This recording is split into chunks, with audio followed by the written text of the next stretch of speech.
PC cases have come a long way from the days where they were a boring beige box.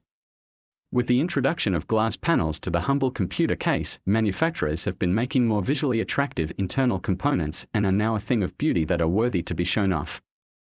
PC case designs with a window into the internals are common now, and a byproduct of this beautification is the birth of RGB lighting. The humble PC has never looked so impressive. The days of hiding your computer in the spare room or in a cupboard are gone. And now they look good enough to put on display. For some cases you could consider them as a work of art. With the standard glass-paneled PC case, there is a limit to how well you can show off your beautiful PC components. Video cards are often restricted to only the top edge being on display, and RGB fans are often hard to see unless you stand on your head or crane your neck around the obscure internal corners of the case. I asked myself the question: what would be the nirvana of the modern PC case? Checklist. 1. Be functional and provide great cooling for the internal components. 2. Accommodate a full-size video card and water cooling for the CPU. 3. Unrestricted view of all the RGB components. 4. A small footprint. 5. No ugly cables in sight. In recent years, the ITX motherboard format has become very popular as they provide a solid and powerful platform for a PC but in a small package. The need for a full-size motherboard with an abundance of ports for multiple drives and video cards is no longer a necessity. Video cards like the NVIDIA RTX 3090 or the Radeon RX 6900 XT have enough power to cater for all but the most hardcore of gamers, and with the new small M.2 SSD cards with multi-terabyte capacities that plug directly into your motherboard, so too has the requirement of multiple hard drives been superseded. Off a modern ITX motherboard you can run 64 GB of RAM, 16 TB of M.2 storage, and a top-end video card to meet the needs of most PC users. There is also the introduction of the SFX power supply that are half the size of the standard ATX unit with enough power and ports to meet the needs of most. An example is the Silverstone SFX power supply with a whopping 1000 watts of grunt. With an ITX motherboard and an SFX power supply in mind to create the small profile, the search started for the nirvana of PC cases. The Lian Leo 11 Dynamic Mini was a worthy contender as it does a decent job of displaying the internal components, but does have issues with airflow and is still rather big. Then we have great small form factor cases like the Encase M1 or the Cooler Master NR200P that are small and functional, but greatly restrict the view of the internal components. An interesting case design is the Thermaltake Core P1 with an open case design, and all the components at full display was promising. However, it comes in at over 55 liters in size and has some of the cabling exposed.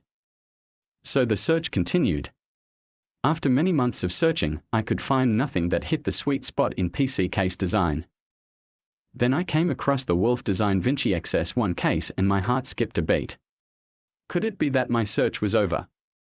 It had all the beautiful PC components in full view, all the ugly cables hidden, catered for an ITX motherboard and SFX power supply, large GPU support, water cooling for the CPU, and small footprint, tick, tick, tick, and tick. Then my hopes were shattered as my attempts to contact them were met with no response.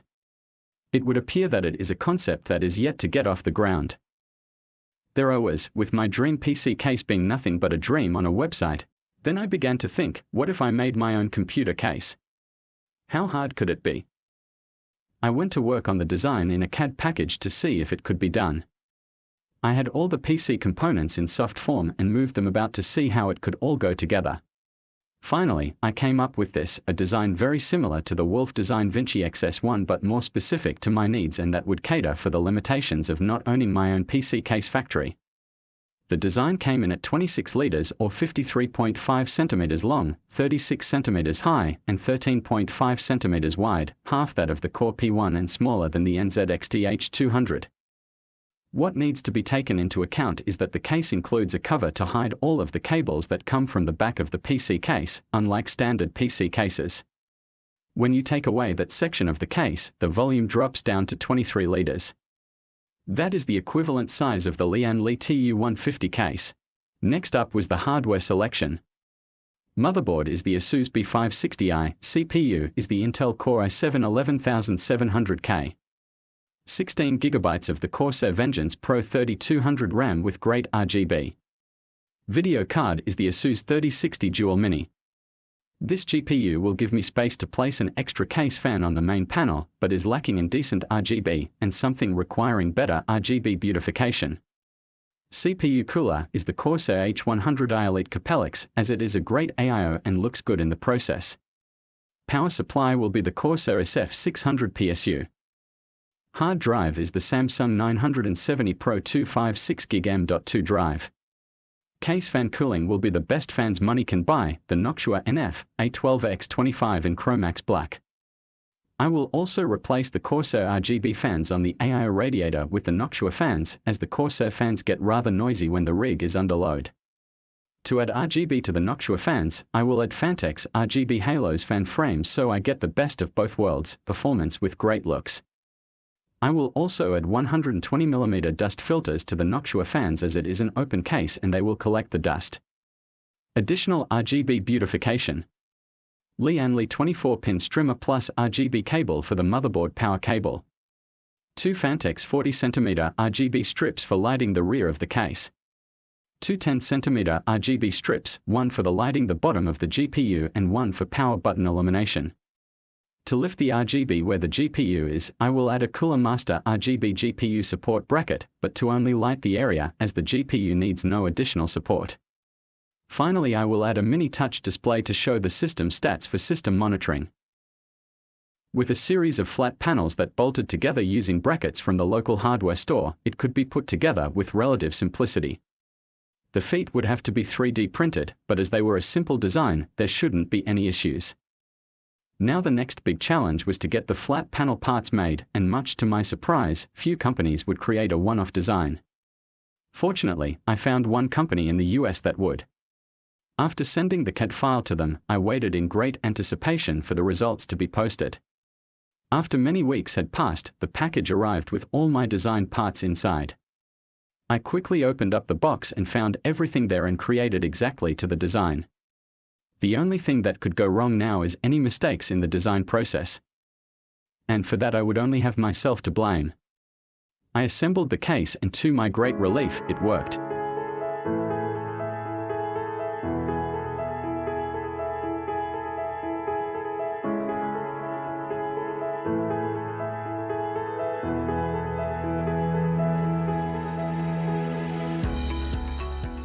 Now the ultimate test, will all the components fit? Motherboard, yes. CPU cooler and radiator, yes. SFX PSU, yes. GPU, no. Riser cable, no. And the mini display for the system monitoring, no. Things were not going well. The brackets holding the PSU cover together were blocking the mounting holes for the mini display. A quick application of my drill to the metal bracket and all was fixed. Next was the riser cable. A plastic sleeve on the riser cable was hitting the bracket holding it to the PC case and was stopping it from going into place. The application of a small metal file to the bracket for the riser cable and to the main panel of the case, and the issue was fixed. Next was the GPU. It needed to drop by 1mm, and again I found a simple solution. Widen the mounting holes of the riser bracket and now the GPU is 1mm lower. Final issue resolved. Now it was down to the cabling and all the other standard tasks for a PC build. Then the moment of truth, the power up. I pressed the power button and the PC came to life, and it looked, well, fantastic. Behold, the OptilMal M1 case.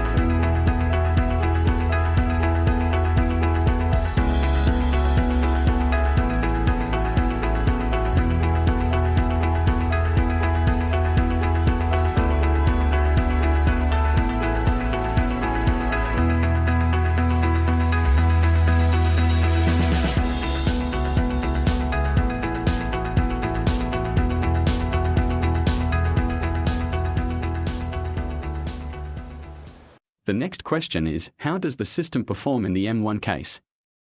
The first benchmark was the idle system temperature and noise level. Ambient noise and temperature of the room were 32 dB and 24 degrees Celsius.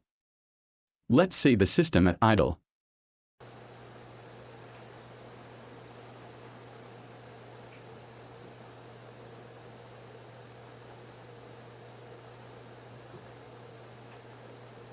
Noise level at 34 dB and CPU temperature between 36 and 40 degrees Celsius.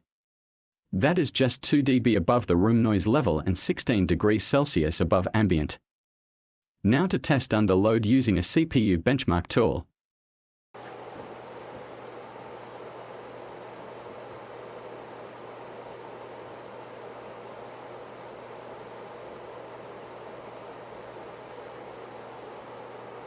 Noise level at 45 dB and an average CPU temperature at 75 degrees Celsius.